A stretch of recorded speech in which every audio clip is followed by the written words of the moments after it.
Hi everyone, कैसे हो आप सब। भाई आप लोगों को मैंने जैसा प्रॉमिस करा है मैं तो पढ़ा रहा हूं और आप लोग मेरे हिसाब से चीज़ों को पढ़ रहे होंगे। उसी सिलसिले में मैंने आपको most important previous year questions LPP और प्रोबेबिलिटी के ऑलरेडी पढ़ा दिए हैं। अब बारी है इनके एमसीक्यूज की।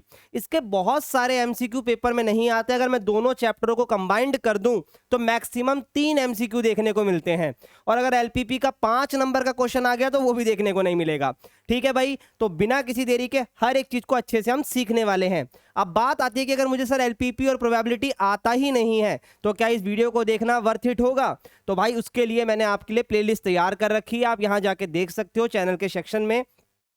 एलपीपी और प्रोबेबिलिटी दोनों के डिटेल लेक्चर एक एक क्वेश्चन को कवर करवा रखा है। मैं तो कह रहा हूं प्रोबेबिलिटी अगर आपने देख ली ना तो आपको इसके बाद कहीं और जाने की जरूरत नहीं पड़ेगी। इस तरीके से चीजें कवर अप है। ठीक है भाई, चलिए शुरू करते हैं अब अपने क्वेश्चंस की तरफ। एमसीक्यू क्वेश्चंस हमें करने हैं जिसमें सबसे ज्यादा दिक्कत आती है बच्चों को, तो आज उनको कंप्लीट करते हैं भाई। देखो सबसे पहले एलपीपी के क्वेश्चन आएंगे, बीच बीच में अपने बिल्कुल प्रोबेबिलिटी के भी आएंगे। आई होप चीजें समझ में आ जाएंगी। चलिए भाई यहां पर ध्यान दीजिए। सबसे पहले लिखा हुआ है a linear programming problem deal with the optimization of what, exponential, quadratic और लॉगरिथम। सबको पता है लीनियर फंक्शन। लीनियर चैप्टर का क्या नाम है? लीनियर प्रोग्रामिंग, है ना? तो एलपीपी। चलिए आगे बढ़ते हैं। The common region determined by all the constraint of the linear programming problem is called। जो भी अपने को कंस्ट्रेंट दिए हुए होते हैं उससे किस प्रकार का रीजन मिलता है? फीजेबल रीजन मिलता है। जो आपका बाउंडेड या शेडेड जो भी कॉमन पार्ट बनता है उसे हम क्या बोलते हैं? फीजेबल। अब वो ऑप्टिमल होगा या नहीं होगा वो बात की बात है। आगे बढ़ते हैं। The restriction impose on the decision variable. Restriction क्या होती है? जब आप ये वाले सिंबल्स लगाते हो तो ये सिंबल कब लगते हैं जरा बताना। सर ये वाले सिंबल तब लगते हैं जब हमें सब्जेक्ट टू कंस्ट्रेंट दिया होता है, तो ऑप्शन का आंसर होगा कंस्ट्रेंट। बहुत बढ़िया। अब आते हैं इस क्वेश्चन पे। सर बहुत जल्दी हो रहे हैं भाई, मैं भी एग्जाम में चाहता हूं 1 मिनट से ज्यादा ना लगे इसके क्वेश्चंस के अंदर। आगे बढ़ते हैं। Maximum value of Z equal to this for LPP whose feasible reason is given below। अब जरा ध्यान से देखो, आपको बतानी है मैक्सिमम वैल्यू और इक्वेशन है 4x प्लस का y। ठीक है भाई, यहां लिख देता हूं, वहां कम दिखाई दे रहा होगा। एक एक करके पुट कर लो भाई। शेडेड रीजन ये वाला है ना, तो 50 होगा या तो 20-30 होगा। तो एक है 0-50, एक है 20-30 और एक है आपका 30,0। मुझे पूरी उम्मीद है कि पुट करना आपको आता है। चलिए भाई 50 रखेंगे तो ये आएगा, 20 रखो 80 प्लस ये 110। ठीक है भाई, मल्टीप्लाई तो करने आती है। 3 रखो 120। तो कौन सी वैल्यू मैक्सिमम है? सर 120। किस पॉइंट पर? 30 पर। तो option number C is right. बहुत बढ़िया भाई, आई होप चीजें समझ में आ रही होंगी बच्चों। आप चलते हैं इस क्वेश्चन पे। कॉर्नर पॉइंट दिया हुआ है हमें ये सारे, और z बराबर दिया हुआ है 2ax प्लस by। काफी इंपॉर्टेंट क्वेश्चन है और इस वीडियो के बाद आपको एक भी क्वेश्चन कहीं से नहीं देखना पड़ेगा बच्चे, कहीं से भी। 2ax plus by occur at the point this and this, 250,0, 200,50। ठीक है, ये दोनों पर ये मैक्सिमम है। अगर दो पर है तो मल्टीपल ऑप्टिमम वाला सॉल्यूशन है। तो दोनों को पुट करके इक्वल टू कर दो। कैसे? पहले ये पुट करो, 250 को 2 से गुणा करो, 500 ए आ गया। सर बी पुट क्यों नहीं कर रहे? 0 है बच्चे। ठीक है, अब फिर 200 रखो, 200 दूनी 400 ए प्लस 50 रखो 50 बी। बोलो सही है। 500 में से 400 को माइनस करो, 100 ए आ गया, ये 50 बी आ गया। अब इधर आ जाओ, ये इससे कैंसिल, 5 2 जा 10, तो ये आ गया 2a बराबर b। 2a equal to B. क्या ऑप्शन है? यस, पहला option is correct. I hope चीजें समझ में आ रही होगी। कभी ऐसे डबल पॉइंट पर आंसर आए तो याद रखना कि भाई दोनों को इक्वल रखना है, पेपर में बहुत बार पूछा जाता है। अब इनकी बात करते हैं।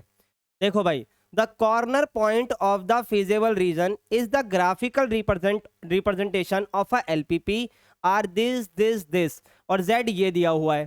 ठीक है भाई, अपने को दिया हुआ है 2,72। ये क्वेश्चन अलग है नीचे वाला।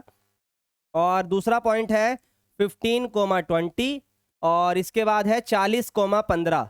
इसको पुट करना है z बराबर 18x प्लस 9y। अभी पीछे करवा के आया हूं तो पूरी उम्मीद है कि ये क्वेश्चन मुझे आप करके दिखा रहे हो। किस पर मैक्सिमम है किस पे मिनिमम है, या आप मुझे कर कर कमेंट में बताओगे। ठीक है भाई, चलिए बहुत बढ़िया, आगे बढ़ते हैं। ये मैं करवा देता हूं, ये थोड़ा अलग है। क्या लिखा हुआ है, the number of corner point of the feasible region determine by these lines या कंस्ट्रेंट। पहली है x minus Y greater than और इक्वल टू 0।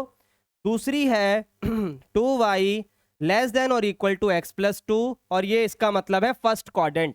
चलो ड्रॉ करते हैं। अगर आपको थोड़ी थोड़ी बातें याद हो, थोड़ी थोड़ी बातें, तो भाई ये चीज कब बनती थी सर, जब हमारे पास x और y है सिर्फ, तो लाइन ऐसे पास थ्रू होती है ओरिजिन से, ओरिजिन से पास थ्रू होती है। और शेडिड किस तरफ होता है, जिसकी तरफ इनइक्वालिटी ने मुंह खोल रखा होता है। x की तरफ मुंह खोला हुआ है, ध्यान दो इधर x की तरफ, तो ये वाला पोर्शन शेडिड होगा भाई। ठीक है, चलिए अब इधर आ जाओ भाई, पूरा लेक्चर के अंदर डिटेल बताई है मैंने। अब इधर देखो, इस वाले में अगर आप पॉइंट ना बना पाओ तो इसको आप ऐसे लिख लो। ठीक है, बॉक्स बना लो। बॉक्स कैसे बन जाएंगे, अब x को 0 रखा तो y1 आ गया। ठीक है, y को 0 रखा तो x माइनस का 2 आ गया। अब पुट करो इन पॉइंटों को, x बराबर 0 y बराबर 1, तो लगभग यहां पर आ गया। ठीक है, इसके बाद माइनस का 2,0 लगभग यहां पर आएगा, तो ये लाइन कुछ ऐसे जाएगी। सर पैरेलल है क्या, भाई पैरेलल तो नहीं है, कहीं ना कहीं आगे जाके कट ही करेंगे इस तरीके से। ठीक है भाई, कट करेंगे। अब जरा ध्यान दो, क्वेश्चन में और क्या डिमांड करी हुई है, और क्या डिमांड करी हुई है। क्वेश्चन ने बोला है कि x और y 0 से बड़ा। पहले इसको ड्रॉ करो, ये किस तरफ ड्रॉ होगा, किस तरफ ड्रॉ होगा, देखिएगा जरा। मैंने रखा 0,0, तो 0 रखने पर ये ट्रू आ रहा है या फॉल्स आ रहा है, देखते हैं जरा। 0 लेस देन, यहाँ 0 रखा मैंने, फिर इसमें भी 0 प्लस 2। अब एक बात बताओ, 0 2 से छोटा होता है, यस सही है, तो ये ट्रू हो गया। तो इसका भी शेडेड रीजन नीचे की तरफ ही आएगा। ठीक है भाई, नीचे की तरफ आएगा। तो कॉमन क्या हुआ सर, ये वाला पोर्शन, कलर चेंज करते हैं, ये वाला पोर्शन कॉमन है। अरे चेंज नहीं हुआ क्या, ये वाला पोर्शन कॉमन है। ठीक है, तो शेडेड रीजन हो गया, एक ये कॉर्नर पॉइंट है, एक ये कॉर्नर पॉइंट है, बस मेरे को तो दो ही दिख रहे हैं, तो ऑप्शन नंबर ए करेक्ट हो जाना चाहिए। ठीक है, ए करेक्ट हो जाना चाहिए अपने अकॉर्डिंग। तो भाई इसको चेक कर लेना। ठीक है, अगर मैं x की जगह 0 रखता हूं तो y1 सही है, और y की जगह 0 रखता हूं तो x माइनस का 2 बिल्कुल करेक्ट है भाई। आप चेक कर लीजिएगा और इसका आंसर आ जाएगा 2। ठीक है, आगे बढ़ते हैं, आगे बढ़ते हैं। ये क्वेश्चन भी पीछे वाले की तरह पर थोड़ा सा डिफरेंट है। z बराबर दिया हुआ है ax प्लस बी वाई, ये दिखाई नहीं देगा कलर। हाँ आगे बढ़ते हैं। अपने को एलपीपी की मैक्सिमम वैल्यू 42 दी है इस पॉइंट पर, यानी 4,6 पर मैक्सिमम वैल्यू 42 है, और 3,2 पर मिनिमम वैल्यू 19 है। ठीक है, अब देखो करना क्या है, पुट करो जरा इसमें x और y की जगह। 4a प्लस का 6b बराबर 42, और 3a प्लस का 2b इक्वल टू 19। अब यार इतना बता दो, क्या आप एलिमिनेशन मेथड से इसे सॉल्व नहीं कर पाओगे सर 100%? कैसे, देखो भाई, इसमें 3 को मल्टीप्लाई कर दो। ठीक है, तो ये क्या बनेगा, वैसे तो ऊपर वाले में कॉमन भी आ सकता था, बट कोई बात नहीं। अब इधर आ जाओ, नीचे है आपका 3 3 जा 9, 3 2 जा 6, और 19 दिया 57। ठीक है भाई, ये हट गया। 4 में से 9 गए, माइनस का 5, इसमें से गए माइनस का 15, कैंसल, तो 15/5 आ गया बच्चे। तो ए आ रहा है 3। अब कितने ऑप्शन में ए 3 है, एक ही ऑप्शन में है, तो बी निकालने की जरूरत नहीं है, यही हमारा आंसर होगा, option number C. Very good, आगे बढ़ते हैं। अब ये क्वेश्चन आपके लिए होमवर्क रहेगा। क्यों सर, मैक्सिमम वैल्यू में से मिनिमम वैल्यू को माइनस करना है, तो पहले इन तीनों पॉइंटों को बारी बारी इसमें पुट करना, बॉक्स बनाकर। आपको बॉक्स बनाए बिना करना है तो बॉक्स बनाए बिना करो, बस आंसर सही आना चाहिए। 0,4, 8,0, 20/3, 4/3 पुट करना, सबसे बड़ी वैल्यू में से, मैक्सिमम वैल्यू में से मिनिमम को माइनस करना। बहुत बढ़िया। अब आ गए हमारे प्रोबेबिलिटी के क्वेश्चन, और भी आएंगे एलपीपी में, इससे कठिन आते भी नहीं है, बाकी जो आते हैं वो आगे करवाऊंगा। अभी 1-2 क्वेश्चन और भी हैं इसके, पहले आते हैं प्रोबेबिलिटी पे। प्रोबेबिलिटी पे ज्यादातर ऐसे ही क्वेश्चन एमसीक्यू में आते हैं, क्योंकि बेस थ्योरम तो डालेगा नहीं वो, तो ऐसे क्वेश्चनों को कैसे करना है और देखते हैं। सबसे पहले जो जो दिया है वो आपको दिखाई दे ही रहा है, A0 B0 A intersection B, और आपसे पूछा है, जो चीज पूछी होती है उसे पहले लिखा करो। A बार ठीक है, डिवाइडेड बाय या बाय बी बार। तो फॉर्मूला क्या कहता है सर, कंडीशनल प्रोबेबिलिटी है, मैं डैश लगा ले रहा हूं, कंफ्यूज मत होना, बार का मतलब वही है, ऊपर इंटरसेक्शन आता है और जो पीछे वो नीचे, यही कहानी होती है। यस सर, अब देखो ध्यान से, बी डैश तो हैगा 2/3, प्रॉब्लम इसकी है, आओ साइड में इसको लेकर चलते हैं। A dash intersection B dash, lecture के अंदर पूरे फॉर्मूले बताए हैं, इंटरसेक्शन बनेगा यूनियन, ठीक है, और वन में से यूनियन करोगे माइनस। अब लफड़ा ये है कि यूनियन भी तो नहीं है, यूनियन कहां से लेकर आऊं, उसके लिए ये सवाल एमसीक्यू दिया है पूरा। तो आ जाओ भाई, यूनियन का फार्मूला लगा लेते हैं। यूनियन का फार्मूला क्या कहता है कि probability of A plus probability of B minus intersection, तो इंटरसेक्शन दिया हुआ है 1/4। अब ये दोनों बताओ कितने हैं सर, ए है 1/2। अब आप बच्चा कहेगा सर ये तो ए डैश है, आपने ए में पुट कर दिया, तो 1 में से माइनस करोगे तब भी 1/2 ही आएगा। अब बी डैश जो है हमारा वो 2/3 है, तो बी क्या होगा 1/3। कैसे सर, भाई 1 में से माइनस कर दिया, इसे इतना तो करना पड़ेगा अपने को। एलसीएम लो, 12 आ रहा है, 2 छिक 12, 3 चौक 12, 4 तिया 12, ये आ गया 7/12 बच्चे, कितना आ गया 7/12। और अभी बात शुरू हुई है भाई, ये भी 7/12 यूनियन रख दिया हमने यहाँ पे, तो इसकी वैल्यू आ गई 5/12। अब इस वैल्यू की वैल्यू ये आई है, तो इसे यहाँ पे पुट कर दो और सॉल्व कुछ ये होगा, 5/12 और 2/3 का 3/2, 3 चौक 12, तो आंसर आएगा 5/8। 5/8 एक बार चेकआउट करिएगा, ऑप्शन में कोई एरर तो नहीं है, नहीं भाई अपना 5/8 आ रहा है, इसका मतलब ये करेक्ट है। बाकी फिर भी मैं एक बार चेक कर देता हूँ फिर से, थोड़ा जल्दी करेंगे इस बार कि क्या पता मेरे से कोई गलती ना हुई हो। भाई ए डैश कितना दिया हुआ है सर 1/2, तो ए भी कितना होगा सर 1/2। बी डैश कितना दिया हुआ है सर 2/3, तो बी कितना होगा सर 1 में से माइनस कर दिया 1/3, ठीक है सर। इसके बाद और क्या क्या दिया हुआ है, ए इंटरसेक्शन बी कितना दिया हुआ है 1/4, तो यूनियन कितना आएगा, यूनियन का फॉर्मूला होता है सर ए प्लस बी माइनस इंटरसेक्शन, ठीक है भाई। एलसीएम लिया 12 आ गया, ठीक है, 2 छिक 12, 3 चौक 12 और 4 तिया 12, 6 और 4 10, 10 में से 3 गया 7/12, ठीक है जी यहाँ तक। अब हमसे पूछा था, या तो इसमें कोई ना कोई पॉइंट इसने एक्स्ट्रा लगा दिया है तभी आंसर नहीं आया। A dash divided by B dash, formula simple है, जो भी ए बाई बी पूछा है उसको ऊपर लिख दो इंटरसेक्शन, सॉरी डैश का इंटरसेक्शन, और नीचे बी के डैश का। अब एक एक करके वैल्यूज बताओ। ए डैश इंटरसेक्शन बी डैश क्या होता है सर, यूनियन, 1 में से यूनियन माइनस करते हैं, फॉर्मूला कई बार बता रखा है, सही करा भाई हम लोगों ने, इसमें सवाल में एरर है। बी डैश क्या होता है 2/3।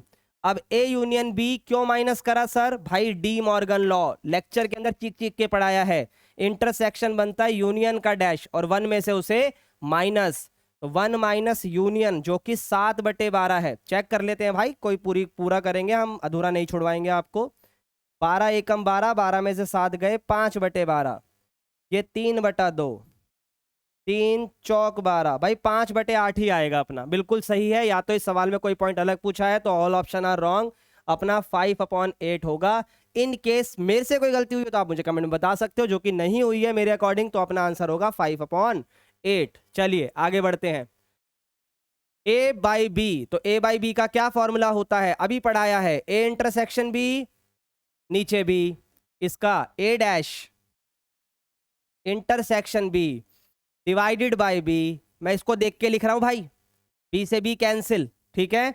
अब इधर आ जाओ, इसका क्या मतलब होता है सर, इसका मतलब होता है, ये भी पढ़ा हुआ है हमने, बी तो है पर ए नहीं है, तो इसको कैसे लिखते हैं, बी में से इंटरसेक्शन माइनस करते हैं, बी में से इंटरसेक्शन को माइनस करते हो, क्योंकि बी तो है पर बी में से ए का पार्ट हटाना होता है। यहां भी इंटरसेक्शन है, तो इंटरसेक्शन कितनी बार आ गया बच्चे, सर ये भी इंटरसेक्शन है, ये भी इंटरसेक्शन है, माइनस माइनस प्लस, तो 2 बार पी ए इंटरसेक्शन बी बराबर पी बी। अब आ जाओ जी, क्या पूछा देखते हैं, कोई ऑप्शन ऐसा है सर, ये रहा, नहीं भाई 2 इंटरसेक्शन के साथ है, तो ये वाला ऑप्शन करेक्ट होगा सी, क्योंकि ये 2 यहां पर आके डिवाइड हो जाएगा। सही है, चलिए जी, बहुत बढ़िया। एक और क्वेश्चन, ई कोई इवेंट है, एस सैंपल स्पेस है, तो एस बाई ई क्या होगा? हालांकि ये मैंने प्रॉपर्टी में पढ़ाया हुआ है, बट फिर भी कोई बात नहीं, आपको करके दिखाते हैं। एस यानी सैंपल स्पेस, ई यानी इवेंट, और जो पीछे वो नीचे। इतना तो कंडीशनल प्रोबेबिलिटी का फॉर्मूला याद होना चाहिए कि A intersection B divided by B. अब एक बात बताओ, पूरे सैंपल स्पेस और इवेंट में क्या कॉमन आएगा? ई कॉमन आएगा। क्या कॉमन आएगा? ई। और यहां पर नीचे भी क्या है? ई। इससे ये कैंसिल कर दो, 1 आंसर आ गया भाई। Option number C is correct. ये मैंने सेम लेक्चर में पढ़ा रखा है, प्रॉपर्टी है हमारी। ठीक है, ये वाला क्वेश्चन आप करेंगे, बहुत इजी है, होमवर्क में डाल रहा हूं आपके लिए। ठीक है भाई, बहुत समय नहीं लेंगे आपका। ये क्वेश्चन भी सेम मैंने करवा रखा है, फिर भी बता देता हूं आपसे। सबसे पहले ये प्रोबेबिलिटी दे रखी है, किसकी? Sir distribution. कुछ भी कर लो, इन सब की जमा 1 के बराबर होगी। बोलो हाँ या ना? Yes sir. तो 3 4 कितनी बार के आ गया? 4 बार। 0.1 0.1 तो 0.2 हो गया। अब क्या करना है? 1 में से इस 0.2 को माइनस करो, 0.8 हो गया। तो k की वैल्यू आ गई 0.8 डिवाइडेड बाय 4, तो 0.2। लो जी, k की वैल्यू आ गई। अब लेकिन बात खत्म नहीं हुई है। क्वेश्चन ने पूछा है कि रैंडम वेरिएबल x, उसकी प्रोबेबिलिटी बताओ जब उसकी वैल्यू 2 थी। तो 2 पर क्या आंसर है? Sir 2k। तो यानी k को 2 से गुणा करो, तो यह आएगा 0.4, जिसका मतलब होता है 4/10। सर ऑप्शन में नहीं है, काट दो बच्चे, काट दो, 2/5 आ गया जी। समझ में आ रहा है तो भाई कमेंट करो यार, बिना कमेंट के बात नहीं बनती, बिना कमेंट के बात नहीं बनती भाई। ठीक है, ये वही क्वेश्चन है जो भी मैंने पीछे करवाया। देखो, ये देखो, सेम रिपीट हो गया। मैं सही था, यहां पर है ना ऑप्शन में 5/8, यही करेक्ट होगा। सेम वही क्वेश्चन है, वहां मिस प्रिंट था, यहां सही है, मैं सही निकला, कोई बात नहीं। चलिए भाई, एक फैमिली में 2 बच्चे हैं and the Elder child is girl. ठीक है, एक फैमिली में 2 बच्चे हैं, तो एल्डर मतलब बड़ा बच्चा, वो लड़की है। ठीक है, प्रोबेबिलिटी बतानी है, both the children are girls. अच्छा एक बात बताओ, क्वेश्चन ने बोला है कि अपने पास 2 बच्चे हैं और and the Elder child is girl, यानी गर्ल को हमें बड़ा रखना है। तो अगर गर्ल बड़ी होगी तो पहले हमने बड़े बच्चे को रखा। छोटा बच्चा कौन हो सकता है? सर वो बॉय भी हो सकता है और वो गर्ल भी हो सकता है। इसके अलावा कोई और सिनेरियो बन पाएगा क्या? पहले मुझे आप ये बताओ। अगर बड़ी बच्ची लड़की है, बड़ी बच्ची लड़की है, तो या तो अब लड़का होगा या लड़की होगी। ठीक है, क्योंकि 2 ही बच्चों का परिवार है। समझ में आ रही है मेरी बात? तो कितने केस बने? 2। अब 2 में से ऐसा कितनी बार है कि दोनों में लड़कियां आ जाए? सर 1 बार, तो आंसर हो गया 1/2। ये सिर्फ कंफ्यूज करने के लिए दिया है मेरी जान, कंफ्यूज करने के लिए। तो हम कंफ्यूज नहीं होंगे, हम तो अमन भैया से पढ़ रहे हैं। ठीक है भाई, चलिए बहुत बढ़िया। एक और प्यारा सा क्वेश्चन, ए और बी 2 इवेंट है जिसमें ए बाई बी बराबर है दुगना बी बाई ए के। सही है। अब इसके बाद बोला है ए की प्रोबेबिलिटी प्लस बी की प्रोबेबिलिटी 2/3 के बराबर है। अब ए बाई बी का मतलब होता है इंटरसेक्शन, नीचे आएगा बी। ठीक है, इधर आएगा 2, बी बाई ए का आएगा बी इंटरसेक्शन ए, और ए का आएगा ए। ठीक है भाई, देखते जाना, ये भी इंटरसेक्शन, ये भी इंटरसेक्शन, कैंसिल कर दो। ए इधर लाके मल्टीप्लाई, ये इधर जाके मल्टीप्लाई। तो ध्यान से देखो, अगर प्रोबेबिलिटी ऑफ ए की जगह मैं इसे रख दूं, तो पूरी बात ध्यान से सुनो भाई। ए की जगह मैं इसको रख रहा हूं, यहां ले जाओ। ए की जगह रख दिया मैंने 2 बार प्रोबेबिलिटी ऑफ बी। देखते चलो बच्चों, ए की जगह इसको रख दिया और प्लस में पहले से प्रोबेबिलिटी ऑफ बी थी, हाँ या ना? क्वेश्चन ने गिवन करा है 2 और 1, 3 बार प्रोबेबिलिटी ऑफ बी आ गया। अब ये 3 डिवाइड में जाएगा, तो प्रोबेबिलिटी ऑफ बी आएगा 2/9। कितना आएगा? 2/9। अब जरा पूछ तो लो क्या दिया है। सर बी पूछा है, तो option number A is right, option number A is right. बहुत बढ़िया, चलिए जी चलिए। एक और क्वेश्चन आ गया है, ये मैंने लेक्चर में करवाया था, तो उम्मीद करूंगा कि आप होमवर्क में से करके लाएंगे। बहुत इजी है, ट्राई करिएगा। मैं इसका आंसर यहाँ लिख देता हूँ और पीडीएफ में डाल दूंगा ताकि आप लोग करके बता पाओ। मैंने इसका ऑप्शन का आंसर लिख दिया है, आई होप आपको दिखा ना हो। ठीक है भाई, सही ऑप्शन मैंने लिख दिया है उसका। ये क्वेश्चन देखो भाई, ए और बी दो इवेंट है, ए की प्रोबेबिलिटी 0 से बड़ी है, बी 1 के बराबर नहीं है, और आपको इसकी प्रोबेबिलिटी बतानी है। ए डैश बी डैश अभी पीछे पढ़ाया है वही है। सबसे पहले आप लिखोगे ए डैश इंटरसेक्शन बी डैश, नीचे प्रोबेबिलिटी ऑफ बी डैश। ठीक है भाई, अब ये कैसे सॉल्व कर सकते हैं इसे हम? कई तरीके हैं सॉल्व करने के, देखते हैं ज़रा इसमें से कौन सा ऑप्शन फिट बैठ सकता है, अगर कोई एरर ना हो इस क्वेश्चन में तो। देखते हैं भाई, सबसे पहले ऊपर आपको पता ही है 1 minus probability of A union B आ सकता है। बोलो हाँ या ना। यस सर आ सकता है, अभी पीछे कराया था आपने, यूनियन होता है 1 में से माइनस, नीचे आएगा 1 माइनस प्रोबेबिलिटी ऑफ बी। तो यही ऑप्शन इसका सही बैठता है मेरे अकॉर्डिंग, और ऐसा ऑप्शन में है नहीं, तो इसका मतलब ये फिर कोई ना कोई खिलवाड़ कर रहा है हमारे साथ। तो ये अपना करेक्ट आंसर है, इसको याद रखो भाई। लेकिन हम फिर भी चेक करेंगे एक आधा कोई और ऑप्शन लाइक दिस, कि ये तो नहीं हो सकता। कैसे सर चेक करेंगे इसको? आ जाओ भाई, देखिएगा ज़रा। 1 minus probability of A intersection B dash, नीचे आएगा प्रोबेबिलिटी ऑफ बी डैश। ठीक है, ये इधर गया, ये इधर गया, तो ये हो गया probability of B dash minus A intersection B dash. नीचे क्या है sir? Probability of B dash, तो लगभग लगभग इसके जैसा बन गया। अब अगर ऊपर वाली वैल्यू ये बन जाए तो ऑप्शन नंबर बी सही हो सकता है, पर नहीं बना तो इसका मतलब ऑप्शन में कहीं ना कहीं एरर्स हैं। बाकी ये वाला ऑप्शन मुझे सही लग रहा था, लेकिन क्यों नहीं करा? क्योंकि नीचे वाले में दिक्कत थी। ध्यान दो, ऊपर तो सेम आया पर नीचे नहीं आया। अब इसको सॉल्व करते हैं जरा।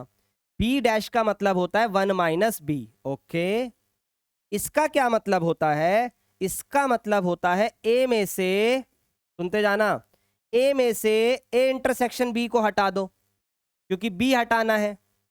हो सकता है भाई यही ऑप्शन सही हो, आते जाओ।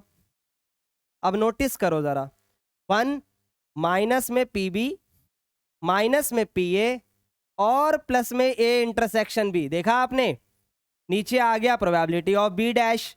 अब जरा दिमाग लगाओ, दिमाग लगाओ, कलर चेंज करते हैं सबसे पहले। इसको देखो, माइनस कॉमन आते ही ये प्लस और ये माइनस। अब जरा एक बार बता दो भाई, ये a plus B minus intersection है, तो क्या मैं इसको 1 minus probability of A union B divided by probability of B dash नहीं लिख सकता क्या? इसका मतलब ऑप्शन भी सही है, मैं भी सही हूं, option number B is correct. Sir इतना दिमाग हम कैसे चलाएंगे पेपर में? मैं चलवाता हूं, आ जाओ। देखो, पहला तो कहीं से नहीं था, डी भी कहीं से नहीं था। क्यों? अभी बताता हूं। सी में थोड़ा थोड़ा मैं पहुंचा, लेकिन मुझे दिखा ये बी लिखा है सवाल में, तो बी डैश आ रहा है, तो तीसरा वहां कट गया। ठीक है, फिर मेरे को दिखे बाकी 3 ऑप्शन, जिसमें ये तो लग ही नहीं रहा, क्योंकि ये कहीं से ऑप्शन में बन ही नहीं रहा ए डैश, तो ये 2 ऑप्शन गए। अब होड़ लगी थी इन दोनों में, जिसमें मुझे दिख रहा है कि भाई सवाल में कहीं ना कहीं डैश आ रहा है, डैश आ रहा है, तो सवाल में ऑप्शन भी डैश वाला होना चाहिए। इसीलिए मैंने बी पार्ट को चेक करा, तो पेपर में ऐसी चीजें आ सकती हैं, याद रखिएगा भाई। चलिए एक और एलपीपी का क्वेश्चन, हालांकि एलपीपी के चैप्टर में मैंने ये करवा रखा है, फिर भी कोई बात नहीं, देख लेते हैं। तरीका होता है हर चीज का। देखो, अगर आप नोटिस करोगे तो ये वाली लाइन x प्लस 2y है और इक्वल टू 4 है। अब इनइक्वालिटी देखनी है अपने को। एक बात बताओ, ये लाइन का शेडेड रीजन ऊपर हो रहा है, मतलब ओरिजिन से दूर जा रहा है, तो एक बात बताओ, x प्लस 2y में फॉल्स बनेगा या ट्रू बनेगा? सर फॉल्स बनेगा, इसलिए ये वाला साइन आएगा। याद रखना।